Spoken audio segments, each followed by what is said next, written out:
बातमी आहे पाकिस्तानला भारताची माहिती पुरवणाऱ्या ज्योती संदर्भातली। ज्योतीनं आता ISI सोबतचे जे संबंध आहेत ते उघड केलेले आहेत। NIAच्या चौकशीत ज्योती मल्होत्राचा आता हा नवा धक्कादायक खुलासा समोर आलेला आहे। केलेल्या हेरगिरीबाबत मला कसलीही खंत नाहीये, मला कसलाही पश्चाताप नाही असं आता ज्योती मल्होत्रा हिने म्हटलेले आहे। चुकीचं काहीच केलं नाही असं या चौकशीतून आता समोर आलेलं आहे। त्यामुळे निर्लज्ज ज्योती आता NIA चौकशीत नंतर काही झालंच नाही असं वागतेय। NIAच्या चौकशीमध्ये आता ज्योती मल्होत्राचा निर्लज्जपणा समोर आलाय।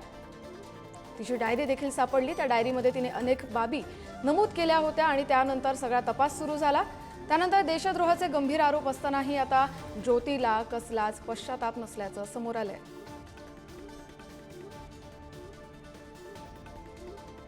Thank you.